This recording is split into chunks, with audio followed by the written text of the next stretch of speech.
Olá, seja bem-vindo ao nosso canal mais uma vez. Já estava por aqui só esperando por você. Terça-feira de muitos assuntos e pautas importantes em Brasília. Vamos aos destaques de hoje.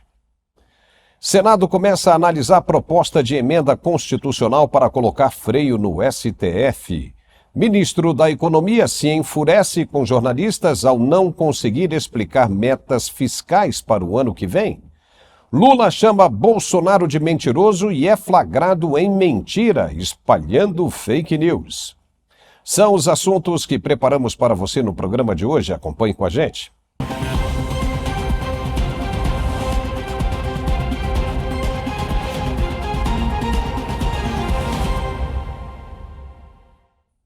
Não tem jeito. Se tiver uma pequena oportunidade que seja de falar mal do ex, o atual presidente da República vai agarrar com unhas e dentes. Na live semanal, que ninguém vê, só nós aqui, Lula relembrou nesta terça-feira como foi o dia 31 de outubro do ano passado. E ao invés de olhar para frente, como disse no programa de ontem o presidente da Câmara, Arthur Lira, ele prefere dar continuidade ao que sempre defendeu. A construção de uma narrativa perfeita para destruir o seu oponente. Veja. O que vem na minha cabeça é que nós tivemos o ano possivelmente de maior quantidade de mentiras contadas no Brasil desde que o Brasil foi descoberto. Acho que nunca se mentiu tanto, porque o nosso adversário, ele contava mentira por segundo. Ele fazia questão de acordar mentindo e deitar mentindo. Ele fazia questão de inventar coisas para contar para o povo. Ele fazia questão de inventar remédio para quem estava doente com o Covid. Ele fazia questão de inventar mentiras sobre economia, ou seja, fazia parte do DNA dele a quantidade de mentiras que era contado por dia na sociedade, com a máquina de fazer mentira que até então a gente não tinha conhecimento. Oh boy! Pelo jeito, 2023 continua sendo o ano da mentira. Chega a ser engraçado e leva a gente a ficar na dúvida sobre quem ele estava se referindo. Mas tem gente que acredita, gente que nasceu com o dom de ser enganada. Já começou o programa com uma mentira que nós pegamos sem fazer o menor esforço. Veja. Então, a nossa vitória foi uma vitória, eu diria, tão maiúscula, que ele ficou nocauteado, ele ficou dentro de casa um mês, porque não sabia o que fazer, porque a quantidade de dinheiro que eles jogaram durante o processo eleitoral, a quantidade de utilização da máquina pública para tentar evitar de perder as eleições, foi de tamanha magnitude que quando ele perdeu, ele entrou em parafuso. Viu aí? Não dá. Ele já é presidente do Brasil, não precisa mais ficar com esse ódio todo. Primeiro que não foi uma vitória maiúscula, como Lula disse aí no programa. Lamento, mas não foi. O resultado foi bem apertado, polarizado totalmente.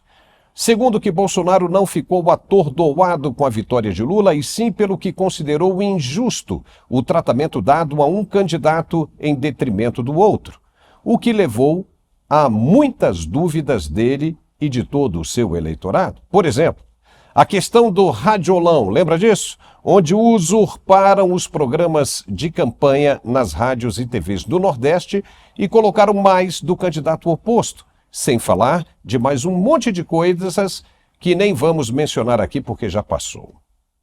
O comportamento inteiro, visando a retirada a todo custo do candidato da direita do páreo, é que sim, foi maiúsculo. Mas, de novo, já passou. E tudo que se coloca em contrário agora só fortalece aquele que se quer prejudicar ainda mais. Mas, como sempre, quando se dá corda demais, o presidente se enforca. Ele fez uma acusação séria e sem provas contra Bolsonaro mais uma vez. Veja. Na verdade, ele estava preparando um golpe. E estava preparando um golpe que era para ser no dia da minha diplomação. Como eu mudei a diplomação do dia 18 para o dia 12, eles foram pegos de surpresa. Mesmo assim, no dia 12, quando eu fui diplomado, fizeram aquele carnaval, enfrentaram a Polícia Federal, tocaram fogo em ônibus, aqui no centro de Brasília, com a proteção da polícia. Uou! Onde está a assessoria do presidente? Alguém já disse a ele que falar assim, sendo ele uma autoridade, pode representar uma tremenda dor de cabeça jurídica? Ele fez acusações quando nem a justiça conseguiu provar ainda. Só é culpado aquele que a justiça confirma em trânsito julgado, ou seja, em última instância. Não é o próprio Lula que defende a prisão apenas depois do processo passar pelo Supremo? Então, como é que fica dizendo que o outro estava armando um golpe, e pior, com o apoio da polícia? Isso é grave demais. Alguém tem de ser mais eficiente ao assessorar o presidente. Lula disse ainda que pegou o país semi-destruído e que fez um milagre, recuperando todas as políticas públicas que, segundo ele, haviam sido ignoradas. Não é bem assim, não. Quase todos eles, esses programas, já existiam, porém com outros nomes, como no caso do Bolsa Família, que se chamava Auxílio Brasil, por exemplo. Só que nesse mesmo tempo, Lula elevou os gastos públicos a níveis estratosféricos, ao ponto de não poder mais cumprir com o prometido, que era zerar o déficit fiscal para o ano que vem. Isso é o maior problema que ainda vem aí pela frente. Era com isso que ele deveria estar mais preocupado agora. O governo anterior entregou com um superávit de mais de 27 bilhões de reais, e não é mentira. Esse dinheiro, esse caixa, que foi conseguido principalmente com as estatais, que estavam dando lucro, já não existe mais. Foi tudo gasto pelo governo atual em menos de 10 meses no poder. A questão do déficit é tão séria que o governo parece não estar dando a devida importância, querendo convencer o Congresso a alterar a margem de cálculo, oferecendo um novo limite. Inclusive, já abriu mão e, como consequência, o mercado entrou em parafuso. E Lula ainda acha que o número de ministérios que criou exacerbadamente é o ideal para o país. Ele disse que os criou para dar representatividade a segmentos da sociedade que são muito importantes e que não vão estar representados em um ministério muito grande. O problema está justamente aí. Sobem os gastos e não se consegue cobri-los. Vira um caos a economia. Em entrevista coletiva, o ministro da Fazenda, Fernando Haddad, deu sinais de desgastes com o chefe do Executivo, que já avisou que zerar o déficit fiscal será uma tarefa difícil. Mas como assim? Se foi promessa de campanha? Haddad não gostou das perguntas dos jornalistas e passou a chamá-los de queridos e queridas. Já visivelmente incomodado com as perguntas, Haddad foi ríspido nas respostas. Questionado sobre uma possível mudança na meta anunciada pelo governo, ele se irritou.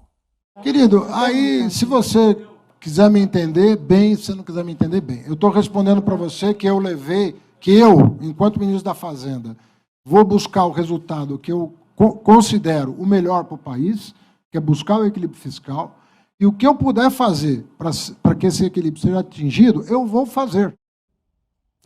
Haddad tentou de todas as formas se esquivar de dizer qual, enfim, será a meta fiscal do ano que vem. Eu insisto na pergunta dos meus colegas. O governo, então, admite mudar a meta fiscal do ano que vem? Sim ou não, ministro? Querida, eu estou falando para você, já falei a quarta vez que eu respondo. Mas o senhor está transversando, ministro. Para o Ministério da Fazenda, nós vamos levar medidas para o governo para que os objetivos do governo sejam alcançados, independentemente desses contratempos que foram apurados ao longo do exercício e que têm trazido a erosão da base de cálculo dos tributos federais. Mas precisa validar na política as decisões que vão ser tomadas. Existe uma percepção, obrigado, ministro, gente, do mercado sobre leniência do Banco Central. Aí você viu mais uma vez que o ministro enrolou e não especificou se será mudada a meta fiscal do ano que vem. Ele insistiu apenas em dizer que a meta dele já foi estabelecida e, pelo que sabemos e pelo que ele deixou claro, é equilibrar. Equilibrar é zerar, não tem outro jeito. Mas o chefe disse que não vai zerar, que para isso terá de cortar nos programas sociais e isso ele não vai fazer. O que vai acontecer então? Para fechar essa conta, o governo ainda precisa de mais 168 bilhões de reais em arrecadação. Da onde vai sair esse dinheiro? Ninguém sabe. Só tem uma maneira de aumentar a arrecadação, é criando mais impostos. Caso contrário, como o governo Lula vai lidar com o déficit crescente? A coisa é muito séria, são 38 ministérios, cada um com orçamento próprio e despesas como energia, limpeza, condomínio, servidores, salários e benefícios. É muito dinheiro para bancar tudo isso? Se esses gastos não forem zerados, não houver um equilíbrio, como diz o ministro, o prejuízo para a economia será enorme. A chapa está esquentando e o ministro Haddad já sentiu a temperatura. O Brasil tem uma história complexa quando se trata de gestão fiscal. Se o governo brasileiro não zerar o déficit em 2024, algumas implicações específicas ao contexto brasileiro podem surgir, como, por exemplo, vamos dar uma olhada bem rapidinho, desconfiança dos investidores. Eles podem interpretar o déficit continuado como um sinal de gestão fiscal irresponsável. Dado o histórico de crises fiscais no Brasil, o país pode sofrer com saídas de capital, desvalorização cambial e rebaixamento por agências de classificação de risco. Também pressão cambial. Se os investidores perderem a confiança na economia e retirarem o dinheiro do país, como já está acontecendo, vai resultar na desvalorização do real. Isso, por sua vez, pode aumentar a inflação, pois os produtos importados ficarão mais caros. Taxa de juros. O Banco Central pode ser forçado a aumentar as taxas de juros novamente para atrair os investidores de volta e combater a inflação. Porém, taxas de juros mais altas podem desencorajar investimentos e o consumo no país, desacelerando ainda mais a economia. É um caos. Inflação. O Brasil já enfrentou períodos de hiperinflação no passado. Embora uma situação como essa seja menos provável no contexto atual, inflações persistentes e elevadas corroem o poder de compra da população e criam incertezas na economia. Restrições orçamentárias, e essa, preste bem atenção, é a mais preocupante. O Brasil tem uma estrutura orçamentária rígida, com muitos gastos obrigatórios, ainda mais agora com esses 38 ministérios.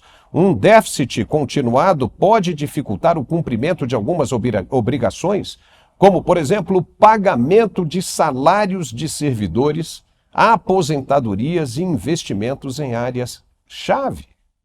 Já imaginou? E, por fim, o impacto no crescimento econômico. Um ambiente de incerteza fiscal e econômica pode afetar negativamente o crescimento do PIB, uma vez que não haverá mais investimentos. É importante frisar que o contexto macroeconômico global, as políticas adotadas pelo governo, as situações da dívida pública, entre outros fatores, vão influenciar a severidade dessas consequências. A gestão prudente e transparente das contas públicas é essencial para manter a confiança dos agentes econômicos e para a estabilidade do país. Se essa turma que está no comando agora já dá sinais de perda de controle, de confusão e falta de alinhamento para encontrar a solução viável, a situação se torna extremamente inquietante. E a Comissão de Constituição e Justiça e Cidadania do Senado Federal começou nesta terça-feira uma audiência pública com o propósito de debater a proposta de emenda da Constituição para tipificar como crime o porte e a posse de qualquer droga considerada ilícita. Várias autoridades de todos os segmentos foram convidadas a participar. E a PEC é de autoria do presidente do Senado, Rodrigo Pacheco, e representa uma resposta à discussão no Supremo que pretende descriminalizar o uso da maconha para consumo pessoal. O julgamento no STF foi suspenso em agosto passado, depois de um pedido de vista do ministro André Mendonça, até mesmo para dar tempo aos senadores de organizarem a resposta ao tema. E isso começou no dia de hoje. O Supremo não deveria mais estar tentando legislar, dizendo até que quantidade pode ser consumida pelo usuário sem ser considerada tráfico de drogas. mas como base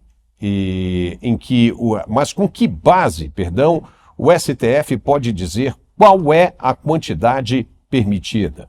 Essa questão foi uma das que irritaram os legisladores que cobraram um Congresso mais energético para evitar os avanços do poder judiciário. A PEC já está na ponta da agulha e, devido à polêmica que o tema requer, obviamente que será aprovada e o Supremo deverá se recolher aos seus limites para não azedar ainda mais o caldo com os senadores e os deputados. E o curioso é que a discussão sobre o tema começou justamente no dia 31 de outubro, data que em muitos lugares pelo mundo inteiro e principalmente no Brasil se comemora o Dia das Bruxas. Uma festa típica da cultura americana, mas que foi docilmente adotada pelos brasileiros também. Por onde se anda nesse mês, e no dia de hoje especificamente, se vê decorações de terror ingênuo e inocente por todo lado. Na verdade, o momento é oportuno porque o mundo está precisando de mais doces do que de travessuras. Happy Halloween e até amanhã. Tchau.